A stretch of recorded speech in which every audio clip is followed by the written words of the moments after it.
निवासी VVIP addresses, पधारे सभी मुख्य अतिथियों एवं निवासियों का हार्दिक स्वागत करती हूँ। आप सभी को गणतंत्र दिवस की हार्दिक शुभकामनाएं।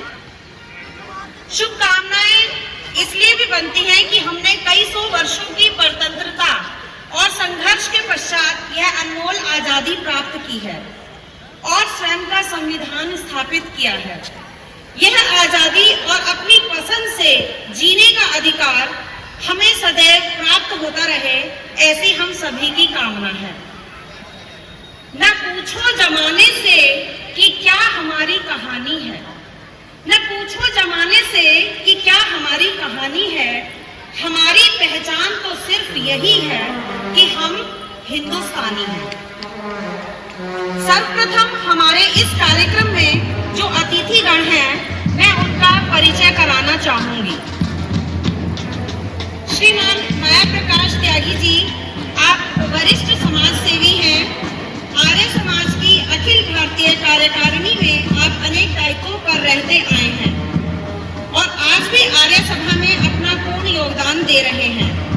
इसके अतिरिक्त आप अन्य धार्मिक और सामाजिक संस्थाओं में अपना योगदान देते रहे हैं। हमारे अतिथि स्वामी दीपांकर त्यागी जी महाराज एक ध्यान गुरु और समाज सुधारक हैं। आप दीपांकर ध्यान फाउंडेशन देवबंद मुजफ्फरनगर के संस्थापक और अध्यक्ष हैं। ध्वनि प्रदूषण के सामाजिक खतरे के खिलाफ लड़ाई है। पर्यावरण संरक्षण के लिए आपका ग्रीन अगेन अभियान सफल रहा है। साथ ही वर्तमान में आप उत्तर प्रदेश के अनेक जिलों में भिक्षा यात्रा पर हैं। हम सभी ने स्वामी जी को अनेक नेशनल न्यूज चैनल्स पर देश, समाज और धर्म संबंधी डिबेट्स में अपने वक्तव्य प्रभावी रूप से रखते हुए देखा है। श्रीमान अजय अग्रवाल जी उत्तर प्रदेश जल निगम विभाग से सुपरिटेंडेंट इंजीनियर के पद से सेवानिवृत्त हैं और वर्तमान में वीवीआईपी के एओए के अध्यक्ष हैं। आपके मार्गदर्शन में ही हम इस कार्यक्रम को आयोजित कर रहे हैं। हमारे अगले अतिथि श्रीमान जेपी कश्यप जी हैं, जो समाजवादी पार्टी से हैं और सामाजिक कार्यकर्ता हैं। ये समाज में अपना महत्वपूर्ण योगदान देते आए हैं। इसके पश्चात मैं आप सभी को कार्यक्रम की रूपरेखा से अवगत कराना चाहूंगी। हमारी सोसाइटी की सिक्योरिटी टीम बैंड के साथ मार्च पास्ट करेगी और मंच के सामने रुकेगी। अतिथियों द्वारा ध्वज फहराया जाएगा और राष्ट्रगान होगा। ध्वज फहराने के पश्चात अतिथियों का स्वागत होगा और उनका उद्बोधन होगा। उद्बोधन के बाद हमारी सोसाइटी के नन्हे मुन्ने बच्चों द्वारा कुछ सांस्कृतिक कार्यक्रम भी प्रस्तुत किए जाएंगे। तत्पश्चात अध्यक्ष जी द्वारा धन्यवाद प्रस्ताव प्रेषित होगा। इस प्रकार कार्यक्रम के समापन के पश्चात प्रसाद वितरण होगा। सभी अतिथि गणों से विनम्र निवेदन है कि वे आकर ध्वज फहराएं।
सभी अतिथि गणों से विनम्र अनुरोध है कि वो आकर ध्वज फहराएं।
दिन में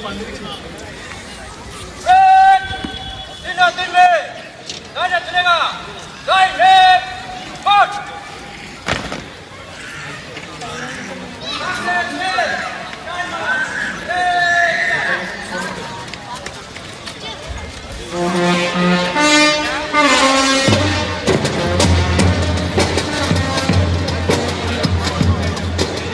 हमारा तिरंगा विश्व विजयी हो, ऐसी कामना के साथ एक बार जोरदार तालियां बजा दीजिए।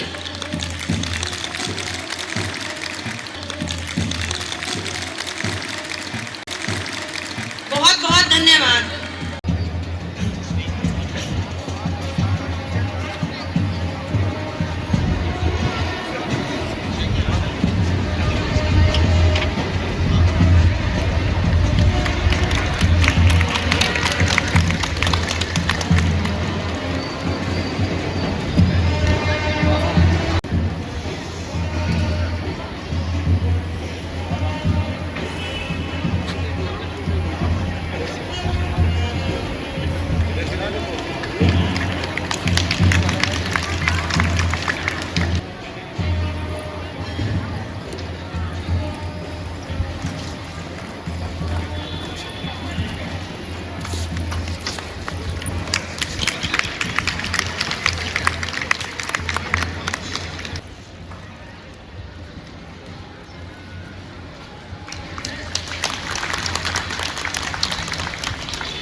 ओजमयी क्रम में मैं श्रीमान माया प्रकाश जी से अनुरोध करूंगी कि वे अपना उद्बोधन प्रस्तुत करें।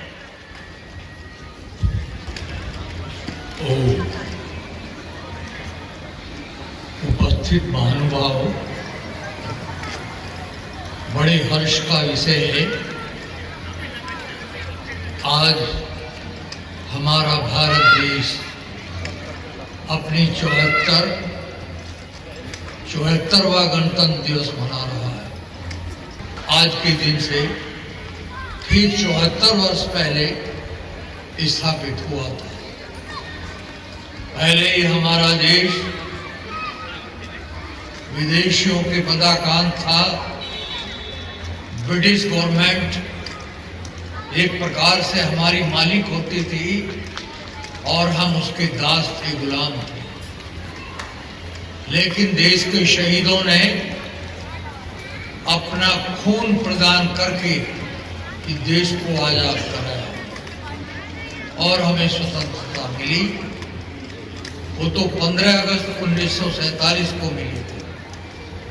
लेकिन अपना संविधान, जैसा कि सारा देश विदेश सब जानता है, हमारा अपना संविधान जिसके लेखक B.R. अम्बेडकर जी, और उसी के अनुसार हमारा स्वशासन और स्वराज स्थापित हुआ और आगे बढ़ा। आज चलते चलते हम 74 वर्ष पूरा कर चुके हैं और 75वें गणतंत्र में हमारा प्रवेश हो रहा है।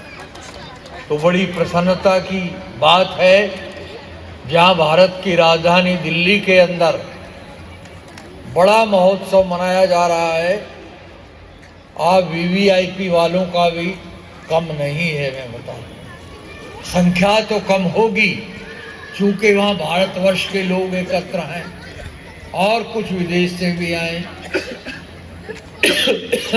जैसे कि आपको पता है कि विदेश से कोई ना कोई अतिथि आता है, इस बार मुख्य अतिथि वो भी आए हुए हैं। और बड़ी सेना की टुकड़ियां आती हैं और अपना परेड करती हैं। लेकिन यहाँ भी बिल्कुल ठीक उसी का नमूना कि रक्षक, प्रहरी, आरक्षी जितने थे उनकी एक परेड यहाँ से निकली। हमने आपने सबने उनका अवलोकन किया, किस तरह ताल से ताल, कदम से कदम मिलाते हुए वो टुकड़ी आगे बढ़ रही थी और ये संदेश दे रही थी कि हम अपने प्राणों पर खेल करके भी इस देश की रक्षा करेंगे। इन हमारे रक्षकों में कुछ तो सीमाओं पे रक्षा कर रहे हैं और कुछ आंतरिक सुरक्षा को संभाले हुए हैं। तो उन सब का एक ही प्रतिनिधित्व करते एक नमूना आपके सामने प्रस्तुत हुआ। हम रहे या ना रहे, लेकिन ये गणतंत्र इसी तरह मरेगा। इन शब्दों के साथ मैं आप सबका धन्यवाद करता हूँ जो लोग यहाँ पधारे हैं। उसमें मुख्य जो हमारा ये रेजिडेंशियल एसोसिएशन है उसके अध्यक्ष हमारे अजय गोयल जी और भाई हमारे कश्यप जी और स्वामी जी, तो देखो कहाँ से देव मन से चल करके आए और इस कार्यक्रम की शोभा बढ़ाई है। इतने सहयोग हुई, आप पर्याप्त समझें। आप सभी का प्यार मुझे मिलता रहे। इन शब्दों के साथ सबका धन्यवाद। ओम शांति।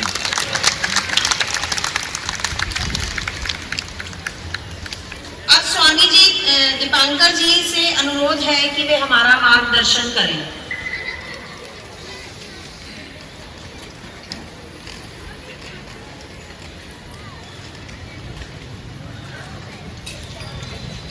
भारत माता की, भारत माता की, वंदे वंदे वंदे। आदरणीय मंच और समक्ष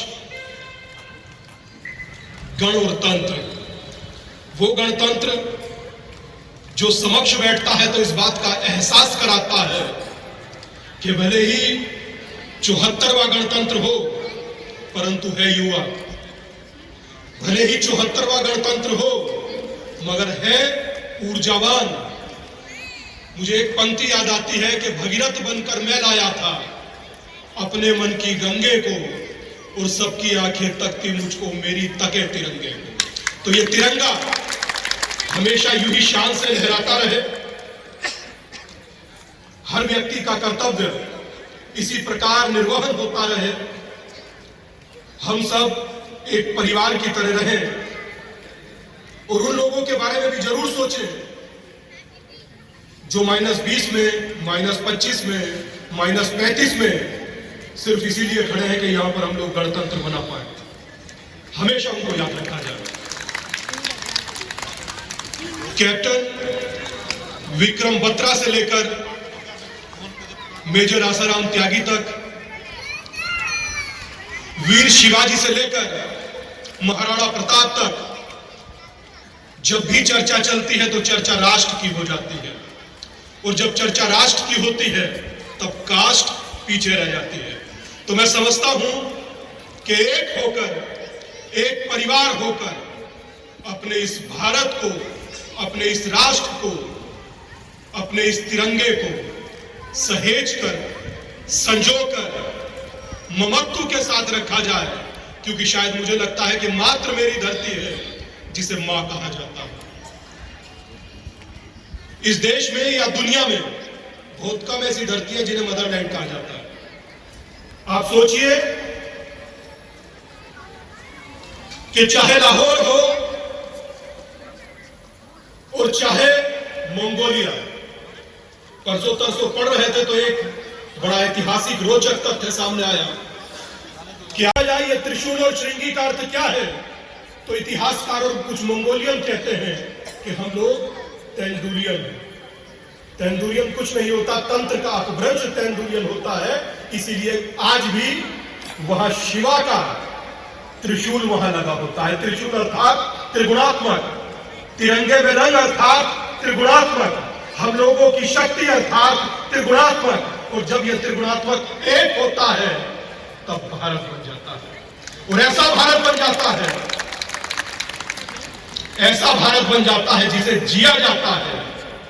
आप यकीन मानिए, हमसे पूर्व वक्ता ने यूएनओ का जिक्र किया। जब उसी यूएनओ के ऑफिस में जाते हैं तो देखकर बड़ा गर्व प्रतीत होता है, क्योंकि यूएनओ के साथ भारत में एक काम करने का उद्देश्य एनवायरमेंट था और एनवायरमेंट को लेकर हम लोग काम करते हैं।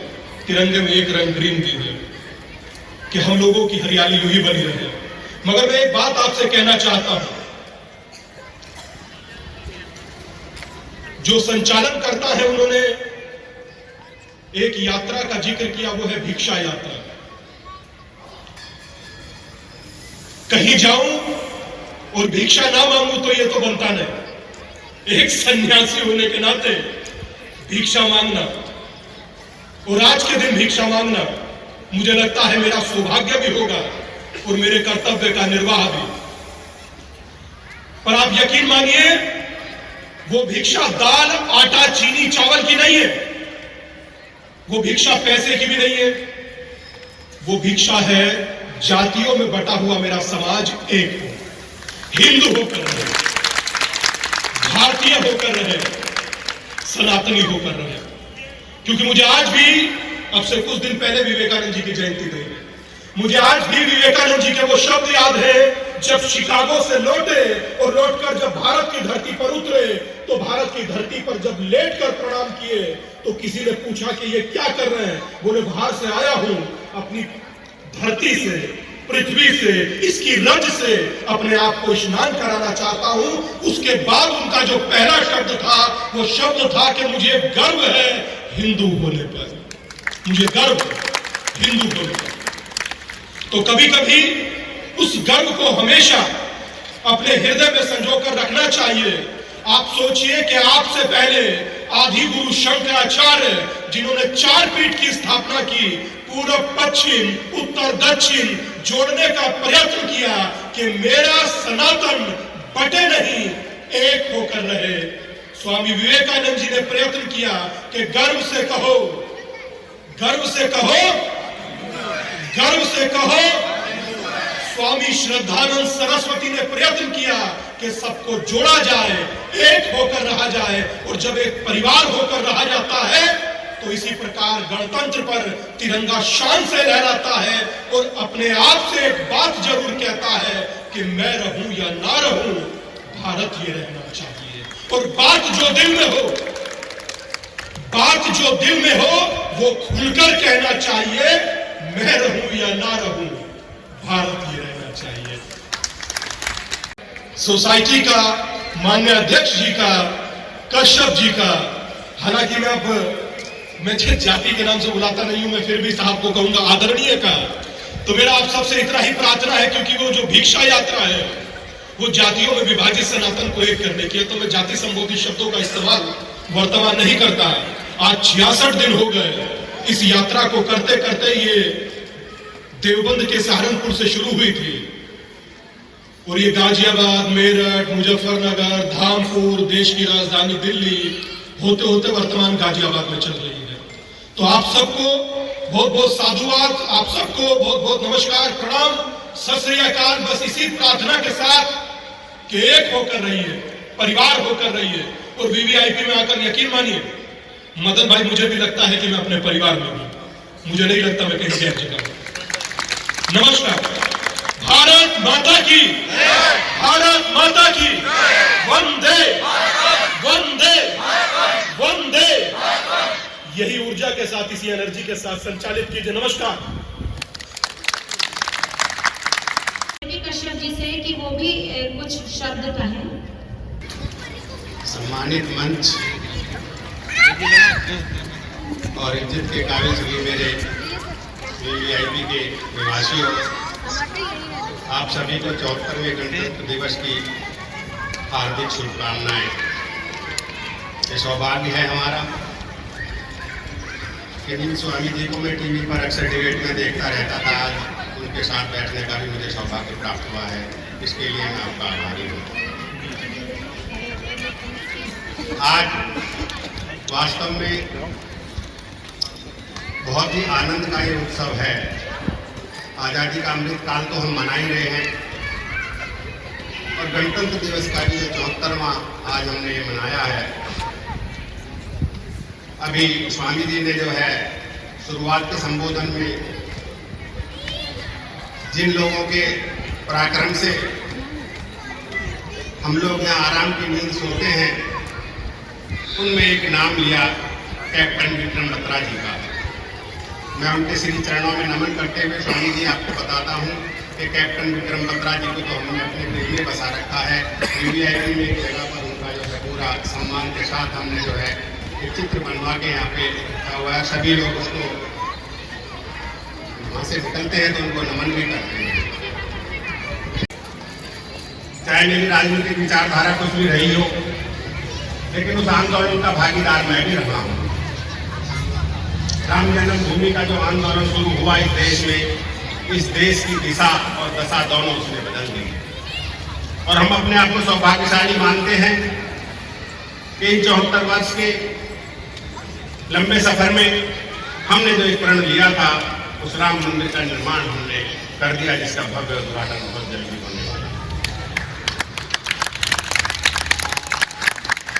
मैंने तो स्वामी जी को सुना है, आज उन्होंने नहीं बोला, लेकिन अक्सर टीवी डिबेट में भी वो कह देते कि राम का मंदिर हिंदुस्तान में नहीं बनेगा तो कहाँ बनेगा। ये सच्चाई है। एक अननेसेसरी का इशू बना लिया गया था, अब सब अच्छा है और भव्य राम मंदिर अब बनी गया। मैं तो पीछे अयोध्या गया था, दर्शन करके भी आया था, दूर से ये भी दर्शन हो रहे हैं। 80% तो लगभग तैयार है, आने वाले समय में वो भी पूरा हो जाएगा। तो मैं ये बात कह रहा था कि हम लोगों को मिलजुल कर इस देश को आगे बढ़ाना है। बंटवारे से कभी तरक्की नहीं आ सकती, चाहे वो जाति का हो, चाहे वो धर्म का हो, चाहे वो ऊंच नीच का हो, किसी भी तरह का यदि बंटवारा होगा तो इस देश की तरक्की में बाधा में जो है रुकावट पड़ेगा। आज इस गणतंत्र दिवस पर हम यही संकल्प लें कि हम सब एक दूसरे से मिलजुल कर इस देश की तरक्की में आगे बढ़ाने का काम करेंगे। और अंत में फिर वही 2 लाइनें, ए आप रूए गंगा, ए आप रूए गंगा उतरा तेरे है दिन वो याद हमको, ए आप रूए गंगा है दिन वो याद हमको, उतरा तेरे किनारे जब कारवां हमारा सारे जहां से अच्छा हिंदुस्तान। भारत माता की जय, भारत माता की जय, वंदे मातरम, वंदे मातरम। आपको बहुत बहुत धन्यवाद। वास्तव में जब तक हम अपनी आर्थिक, सामाजिक, राजनीतिक विषमताओं को, दोषों का निवारण नहीं करेंगे, तब तक हम एक उन्नत, समुन्नत राष्ट्र की कल्पना भी नहीं कर सकते। तो अगर हमें अपने अस्तित्व को बनाए रखना है, अपने राष्ट्र को एक विश्व विजयी राष्ट्र बनाना है, तो हमें कश्यप जी के जो प्रसंग थे उनसे प्रेरणा लेनी होगी, उनकी वाणी से हमें प्रेरणा लेनी होगी और हमें शपथ लेनी होगी कि हम हर वो प्रयास करेंगे कि अपनी सभी विषमताओं से ऊपर उठकर अपने राष्ट्र को प्रगति की ओर अग्रसर करें। हमारे बीच उपस्थित हैं डॉक्टर एसपी त्यागी जी, जो पतंजलि योगपीठ से जुड़े हुए हैं। सोसाइटी में सभी उनको अच्छी तरह से जानते हैं, क्योंकि प्रतिदिन प्रातःकाल उनकी योग शिक्षा द्वारा हम सभी स्वास्थ्य लाभ ले रहे हैं। तो मैं उनसे अनुरोध करूंगी, कृपया वो भी हमारा मार्गदर्शन करें। तो इस गणतंत्र दिवस की सभी को बहुत बहुत शुभकामनाएं। और आज हमारा ये सौभाग्य हमारे बीच में आचार्य जी, जिनको हम डिबेट के डिस्कशन में देखते हैं प्रत्यक्ष रूप से हमारे सामने, उनका संबोधन, आदरणीय कश्यप जी का संबोधन, मैं ज़्यादा संबोधन ना करते, सिर्फ योग के माध्यम से जिस हमारे तिरंगा के बारे में आदरणीय भाई ने बताया, इसी प्रकार से हमारे शरीर की 3 अवस्थाएं, बात पे तप, और जो हमारा शरीर बना हुआ है, अग्नि, जल, वायु, आकाश, पृथ्वी। अग्नि का जल से कोई मिलाप नहीं है, पृथ्वी का आकाश से मिलाप नहीं है, लेकिन पांचों सम स्थिति में रहते हैं। और सम स्थिति में ऐसे रहते हैं कि एक भी बिगड़ जाए तो पूरे शरीर की व्यवस्था बिगड़ जाती है। इसी प्रकार से तिरंगा शांति का प्रतीक भी है, रिवोल्यूशन का प्रतीक भी है और सामाजिक एकता का प्रतीक भी है। इसी प्रकार से शरीर में बातचीत कब समझ में रहते हैं तो सब कुछ सही रहता है। तो इस दिवस पर सिर्फ मैं एक ही संदेश इस मंच के माध्यम से ये देना चाहूँगा कि जाति प्रथा से, धर्म प्रथा से उठकर हम अपना एक संकल्प ले आज यहाँ पे कि मेरा जो जीवन है ये राष्ट्र के लिए समर्पित है, इसके अलावा मेरा कोई उद्देश्य नहीं है। बहुत लोग कहते हैं मैं क्या करूं क्या नहीं करूं, जो जिस क्षेत्र में जहाँ पे भी है वो अपना कर्तव्य पूरा करता रहे, तो यही सबसे बड़ी राष्ट्र सेवा है। राजनीतिक क्षेत्र में राजनीतिक सुचिता से काम करें, सामाजिक क्षेत्र में सामाजिक सुचिता से काम करें। विराम दूंगा, तो चलिए दोनों हाथ ले आइए जोर से।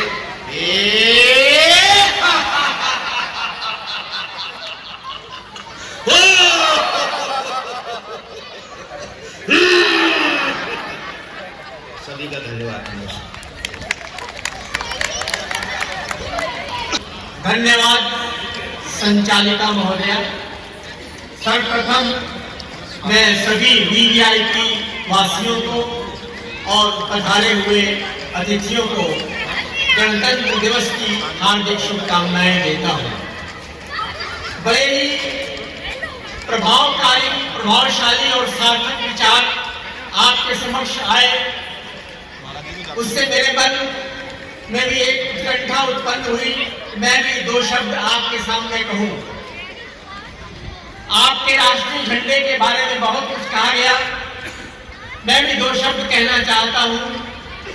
हम अपने राष्ट्रीय झंडे का अभिवादन करते हैं। इसका गौरव तथा सम्मान बनाए रखने के लिए एक अच्छा नागरिक बनना हम सबका धर्म है। देशभक्तों को सदा से इसकी पवित्र छाया में बलिदान होने की प्रेरणा मिली है। इसका गौरवमय इतिहास हमें अपने राष्ट्र की कीर्ति बढ़ाते रहने के लिए निरंतर प्रोत्साहित करता है, ताकि संसार के राष्ट्रों के बीच इसका मस्तक सदा गर्व से ऊंचा उठकर लहराता रहे। अंत में कुछ पंक्तियां मैं राष्ट्रीय एकता को भी समर्पित करना चाहता हूं। मेरी पैदाइश 1940 की है, हालांकि मैं भी सन 47 में विभाजन के पश्चात हिंदुस्तान आ गया था। मेरी उम्र उस समय 6.5 वर्ष थी। वो जो दुख हमने सहा है वो भी हम जानते हैं। लगभग सभी हिंदू पाकिस्तान से यहाँ आ गए थे। अंत में राष्ट्रीय एकता को फिर भी समर्पित है कुछ पंक्तियां। हम किसी से भेदभाव नहीं रखते, हम हिंदू अवश्य हैं। चंदन अपना देश है, खुशबू वंदे मातरम। चंदन अपना देश है, खुशबू वंदे मातरम। चांद की धरती से पावन देश की धरती राम कसम। लगता है तुम भूल गए हो बापू के बलिदान को। मजहब की खातिर लड़वाते गीता और कुरान को।